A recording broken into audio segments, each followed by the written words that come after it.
I feel like the luckiest girl in the world today because I get to play Beethoven's Seventh Symphony twice.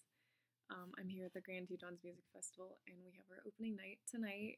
And we had our open dress this morning. We didn't play all of it, I guess, today, but I haven't played it in years, and I had forgotten what an impactful piece it is. Especially the second movement, the slow movement, Allegretto, is just incredible to play, and it's actually featured heavily in one of my favorite movies of all time, which is The Fall, directed by Tarsum Singh. I make all of my close friends, like, if someone means anything to me, I make them watch this movie. But even the trailer features this movement, and it's just that chord that opens the beginning. Um, this one.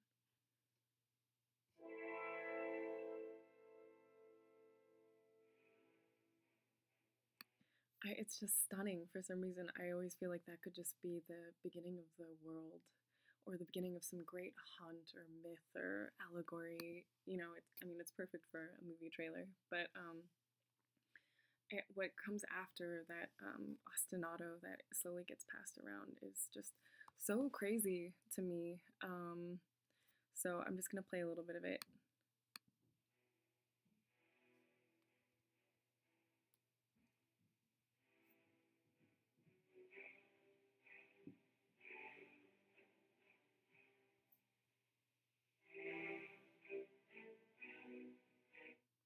I mean, this is like one of the most incredible things about music and Beethoven's music. People are like, oh, it's not really like melodic, it's very motivic. And it's just like this one gesture of long, short, short. I mean, it could be stubborn, depending on the very slight variance in length that you play this. It's such a different character. It is graceful. Later on, when it's more sung, it's like an arabesque. It's so beautiful, but yeah, there's a stubbornness. There's caution. Sometimes it sounds like tiptoeing, or it sounds like weeping. There's heaviness, but wanting so much to go on, and it really reminds me of if it is like the beginning of the world. Like, I can see people just like oppressed in a desert somewhere, like walking, just this kind of drudgery, or like the kind of like factory workers or corporation work that you sometimes see depicted in third world countries and that kind of thing. It's just crazy how much meaning this can have, and how many different kinds of situations and scenes from the beginning of time to now it could evoke. And it's amazing when I'm in the first violins this week. When we come in, we're just playing one note. Like, that's my contribution when I finally get to come in, is this one note. And so it kind of reminded me of, so this past December, I was in a car accident. It wasn't too bad. Just someone turned into my driver's side.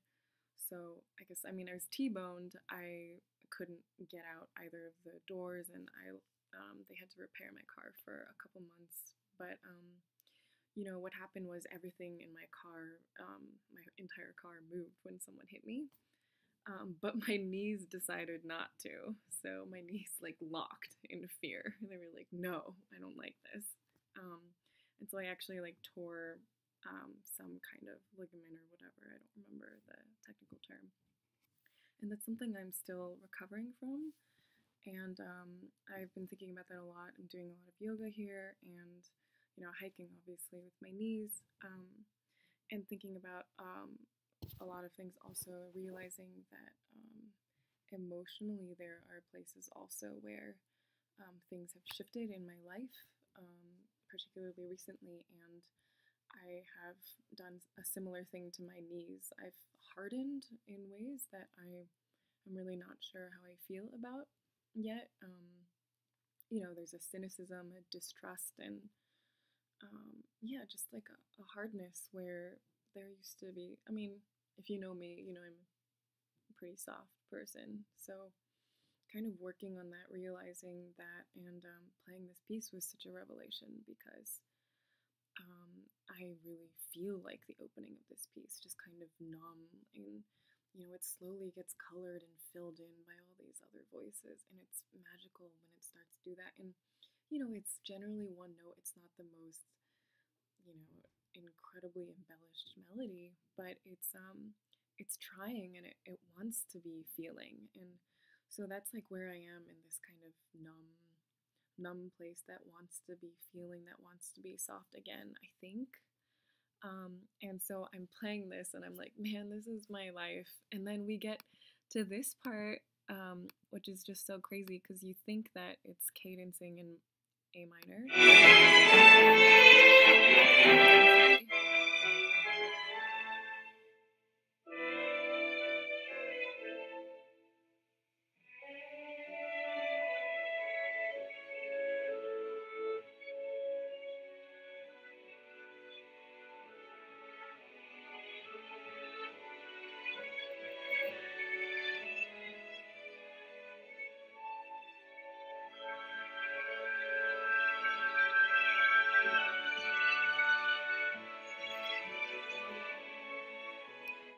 I mean, when we started playing that, I was like in tears of gratitude. I just couldn't believe it.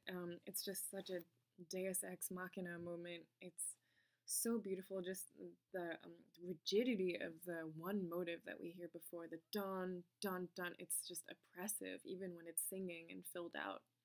And to suddenly have this abundance of an extra note with these triplets, the fluidity out of that rigidity is just incredible. And I mean, it was a joy to play, and it gave me hope for my own heart, to move forward and to become something that's fluid and soft again. And it just made me realize, there are these moments because it happens again. So sorry, it cut out because I ran out of disk space. But it keeps going, and then this gorgeous triplet motive comes back again. And there are moments, in the most numb and oppressed life, in, these corporate jobs that you sometimes see people having, or, like the most oppressed places. There are moments that can make all of it worthwhile. And, as much as I can, I want to be a part of making that possible for people, in terms of philanthropy and stuff. So it just made me realize, like, the kind of joy I have when I'm playing this, I want to give that to people, through music and by any means possible. This is incredible. And it's possible that these moments can change everything, because even though the movement ends in A minor, here, it's like this. So it's that same exact chord, but we have that huge accent on the F sharp, and it's just like this little moment of defiance at the end that's like, no, we've been changed forever. So it gives me such hope for what happens after this movement and after this oppression, I guess. So yeah, a beautiful movement, so much hope for healing, and yeah, that's all. Looking so forward to playing it tonight and tomorrow night.